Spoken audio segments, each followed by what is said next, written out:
Well, well, well, I'm not a bit surprised you're here today. Why? Well, because of the WHI. That's why. What's the WHI?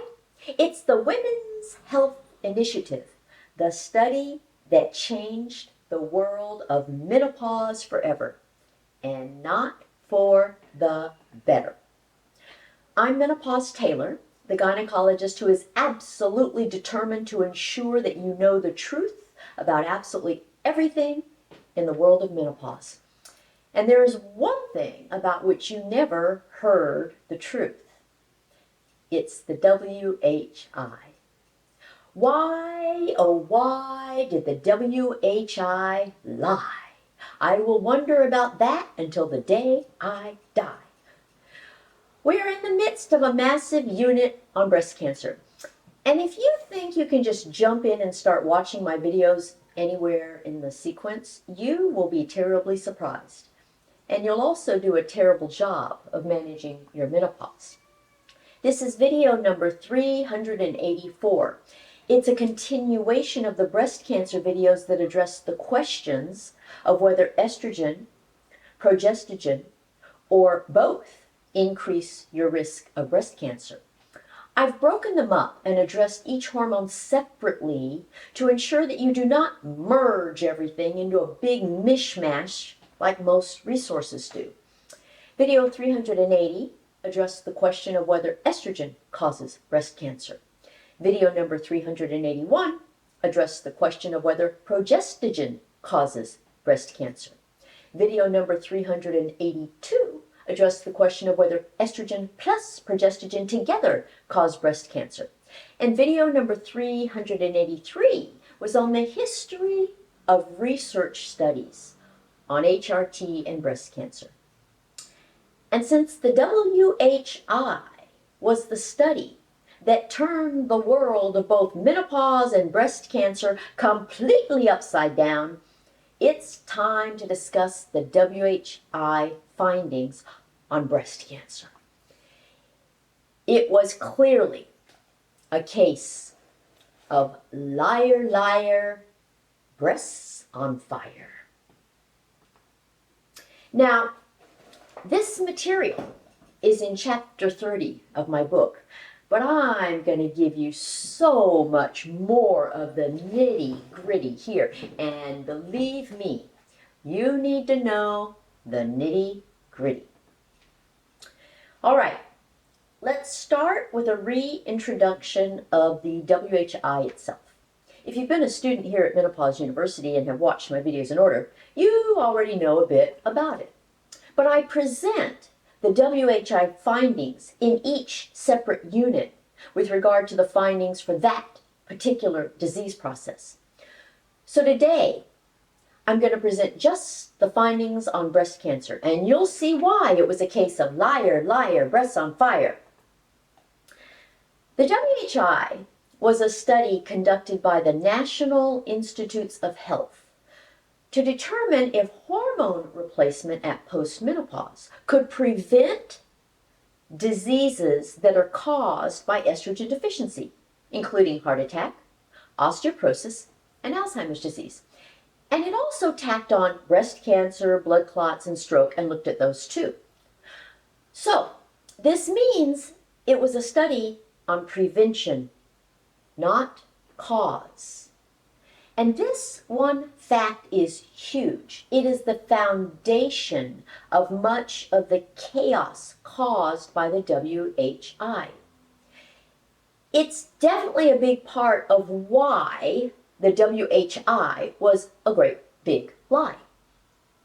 You cannot design a study to address prevention and then switch gears to studying cause. The two warrant completely different study designs. Saying that HRT does not prevent a disease is not the same thing as saying it causes a disease. Until the WHI, the overall consensus from nearly a century of data was that HRT prevented the diseases of estrogen deficiency and did not cause or increase the risk of breast cancer. Last week, I presented the history of research studies on HRT and breast cancer. But even though the WHI was merely one of many studies on the topic, it's the one that shocked everybody to the core and took center stage. And it's been in the spotlight ever since. The WHI was the largest and most expensive randomized study ever done on the topic of menopause. It included 10,000 women, and it cost $1 billion. The researchers included physicians, statisticians, and epidemiologists.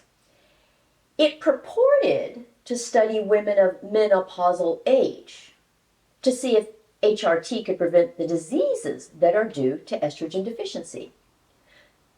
Of course, the only way to study whether or not HRT can prevent the diseases due to estrogen deficiency is to study women who are just entering postmenopause, just starting to lose their estrogen, and haven't already begun developing the diseases due to estrogen deficiency. The average age of postmenopause is 51. So you would expect the WHI to have studied women around the age of 51. But instead, the age of the WHI study participants was not representative of women entering postmenopause. Nope. The average age of the women in the WHI was 63. So right there we have a problem. I've taught you that the longer you go without estrogen, the higher your risk for all the diseases of estrogen deficiency. And the majority of women studied in the WHI had gone without estrogen for well over 10 years. So they were already at higher risk for all the diseases assessed in the study. Liar, liar. The WHI also claimed to have studied healthy women, but 35% were considerably overweight, 34% were obese, 36% had hypertension, and 50% were current or past smokers. So instead of studying healthy women of average menopausal age, they studied unhealthy women much older than menopausal age. But despite all that, they claimed that their findings were generalizable to all women. Liar, liar. You've seen how much I tell you that you have to be specific. You cannot study one thing and generalize it to another. You cannot study unhealthy older women and extrapolate the results to healthy younger women. Science doesn't work that way. So the WHI broke all the basic rules of science from the start. So while I'm using the tag liar, liar, I am doing so truthfully. It is not an exaggeration. Now, there were two arms to the WHI study. The first arm was the estrogen plus progestogen arm, consisting of women who still had their uteri. The second arm was the estrogen alone arm, consisting of women who had had a hysterectomy. And let's analyze them separately, starting with this estrogen plus progestogen arm and focusing in on only the findings for breast cancer. The WHI started in 1997 with a planned duration of 8.5 years. But in July 2002, there was a very dramatic press release announcing that the estrogen plus progestogen arm had been stopped early after just 5.2 years due to an increased risk of invasive breast cancer. That alone induced 70% of women to flush their HRT down the toilet. Some call it the flush heard round the world. And that's because women reacted so immediately and so frantically to the media report. So now let's put all of this into context. We'll start with something you've seen many times in the past. This is my self-created cancer timeline prop. You know I make my own props. I've used it to teach you how long it takes for a single cell to replicate enough times into a mass large enough to diagnose as a cancer.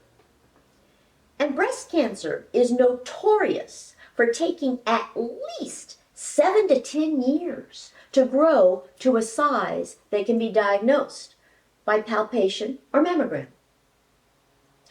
So I just told you that the estrogen plus progestogen arm lasted only 5.2 years. And I just told you that they stopped the estrogen plus progestogen arm after only 5.2 years due to an increased risk of invasive breast cancer. But it takes at least 7 years for a stimulus to make a normal breast cell grow into a diagnosable breast cancer. What this means is that the WHI study did not continue long enough to diagnose breast cancers that were caused by estrogen plus progestogen. Any cancers they diagnosed had to have been there already and present before the study ever began. Let's see. Even if the estrogen plus progestogen did induce this first cell to become a cancer cell, it would only be able to grow to this point here, which is not yet diagnosable. It has to get to here to be diagnosable. 5.2 years is much too short a time for it to grow to the size which can be diagnosed as a cancer on either self-breast exam, clinical breast exam, or mammogram. So that's lie number 1 on the breast cancer findings. Additionally, the only arm that demonstrated an increase in the rate of breast cancer was this estrogen plus progestogen arm, which lasted only 5.2 years. That's too short a time to study a cancer that takes 7 to 10 years to manifest itself. You can't study a long-term disease with a short-term study. Lie, lie, lie. Liar, liar, breasts on fire.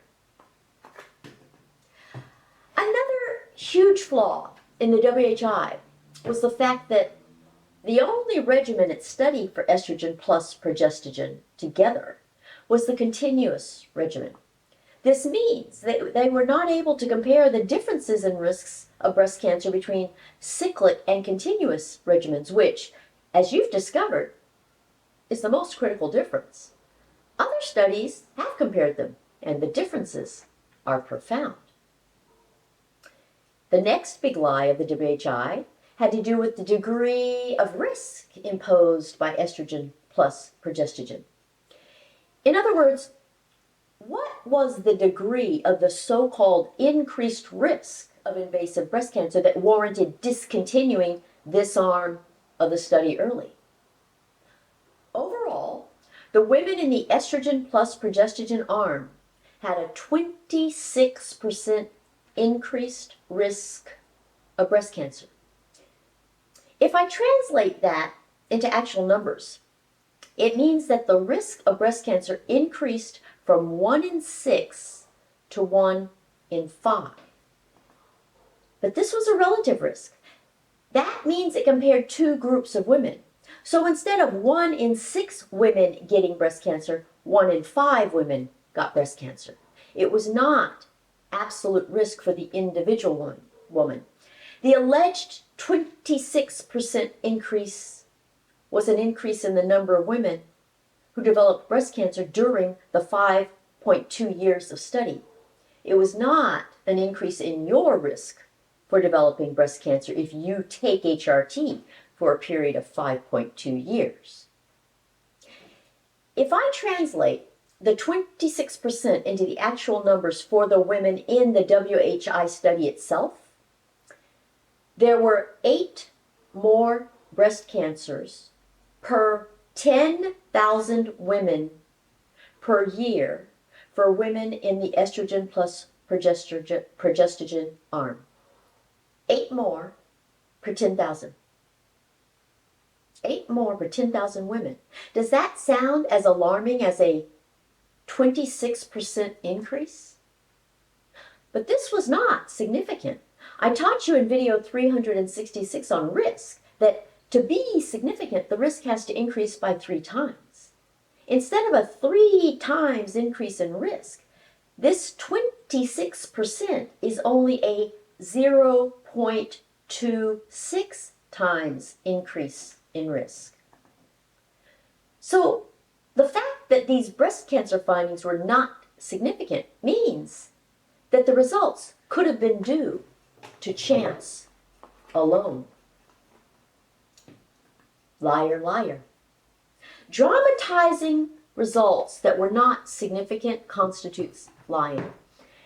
And despite the fact that this finding was not significant, the drama of its reporting resulted in doctors and patients treating it as if it was not only significant but exorbitant.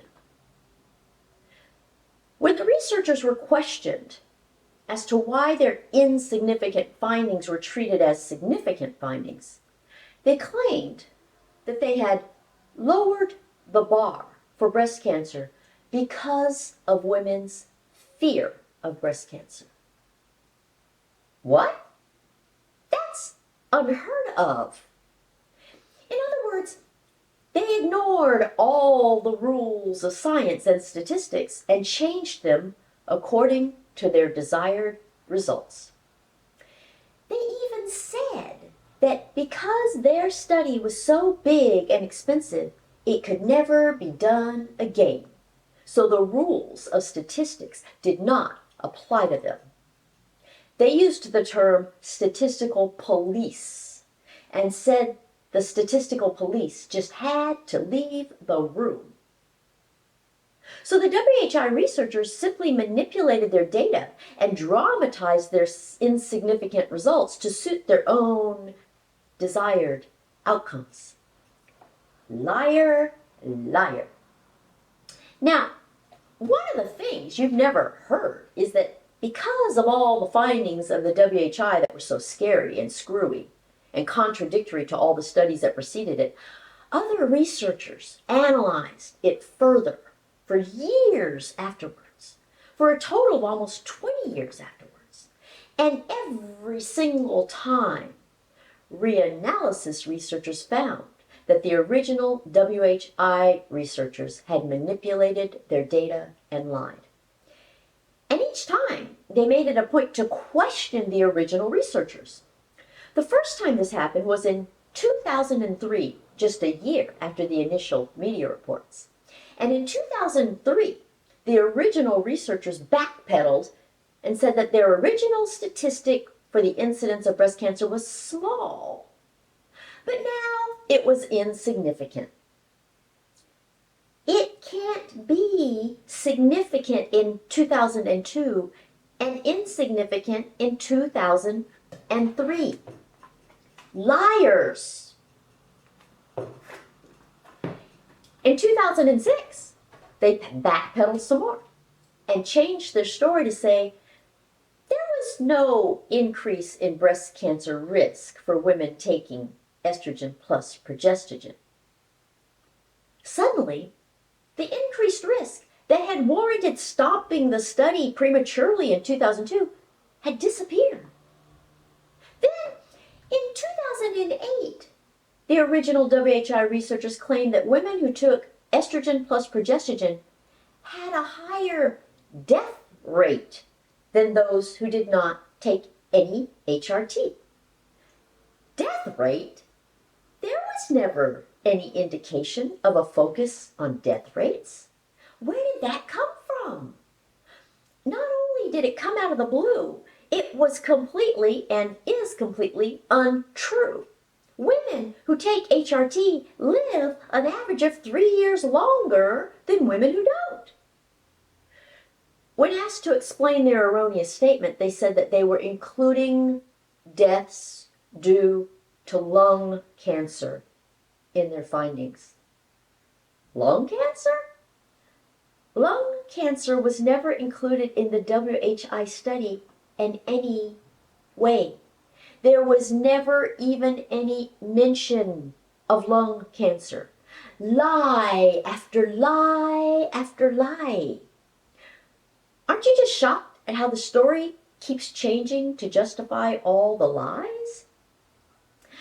So when it comes to the findings of a supposed increase in the rate of breast cancer in the estrogen plus progestogen arm, you see that everything you heard was grossly manipulated and exaggerated. One great big lie. So what about the estrogen alone arm? What happened with it? The estrogen alone arm continued for a little more than a year after discontinuation of the estrogen plus progestogen arm. But then it too was stopped at 6.8 years. Why? Because the researchers claimed that continuing it would not have changed the results. Are they fortune tellers? How in the world can they know without completing the study? Sounds to me like they had already decided what their findings were going to be without even studying them. But in the estrogen alone arm, there was actually a decrease in the rate of breast cancer in women taking estrogen all by itself without progestogen. And this was found in women of all ages. See what I mean by liar, liar, breasts on fire?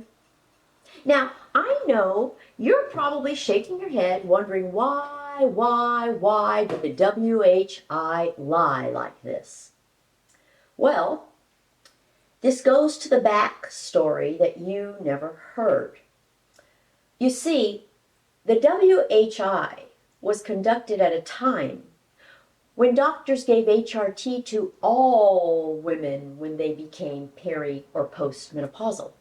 And they did so because loss of your estrogen results in a hormone deficiency that is no different than any other hormone deficiency.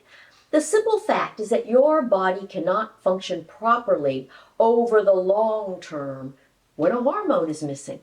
This is true for insulin, thyroid hormone, and every other hormone your body produces. So decades of research and clinical use of HRT had shown that HRT prevents heart attacks, osteoporosis, and Alzheimer's. But the lead investigator of the WHI was a cardiologist. And a cardiologist's bread and butter is heart attacks.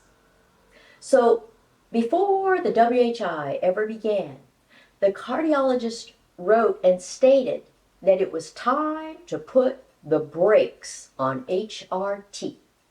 And that set the stage for everything that followed. There was an ulterior motive from the very beginning. Everything from the very design of the study to the manipulation of the data was intended to shock the public and shake up the medical establishment.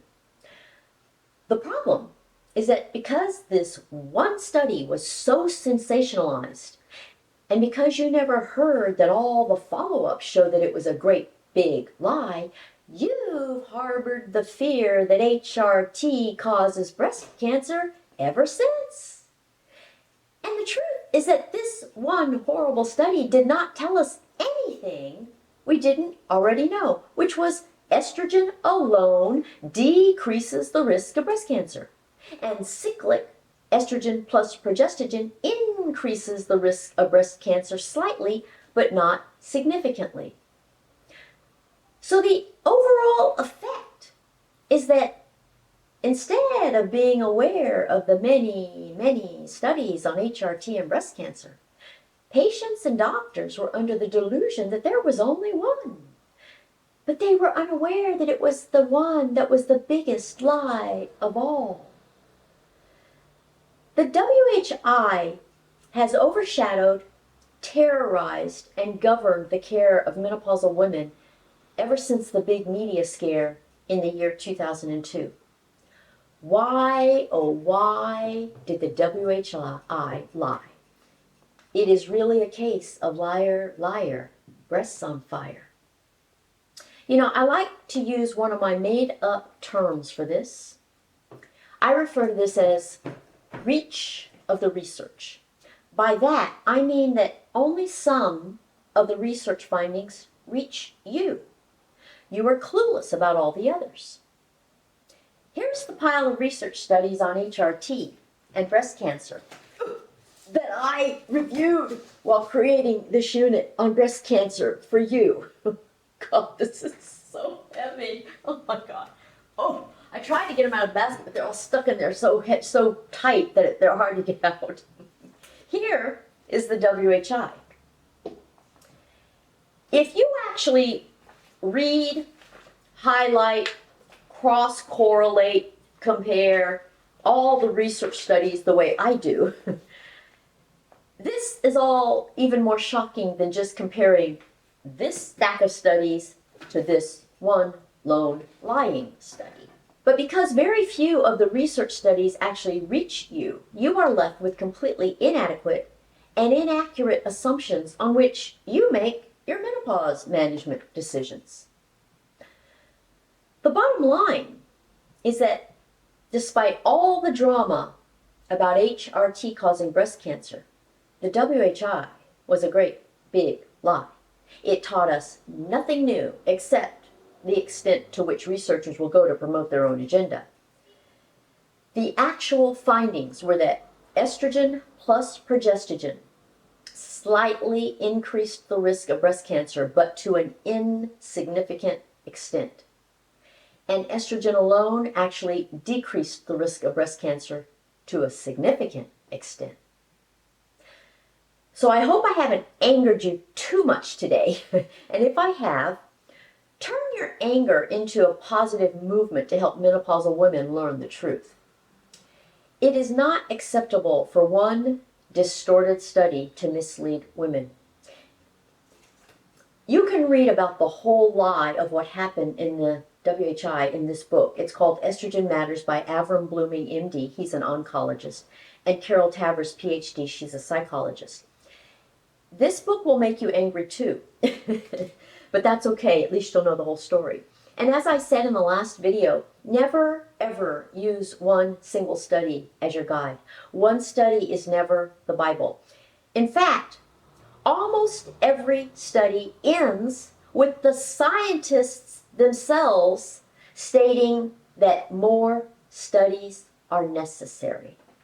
So if the scientists themselves don't think of their own studies as the last word, why should you? The WHI is the only study I know of that was treated as the last word, and it was a bad last word. It was but a lie, a great big lie. All it did was damage women's lives, and that's what it's done for 2 decades already, and that's probably what it'll possibly do for decades to come. As Hitler said, if you tell a big enough lie long enough, it will be believed. So this is where I'll stop today. Next week, I'll bring all the research together and summarize the answer to the question, does HRT cause breast cancer? I sure hope you realize how much I love giving you the menopause education you deserve. And you know where you can access my services. MenopauseTailor.me for consultations and articles and any kind of resources that have to do with education. Right here for subscriptions to my newsletter and this channel. Facebook, Twitter, Instagram, Pinterest, stories for stalking me. Bye!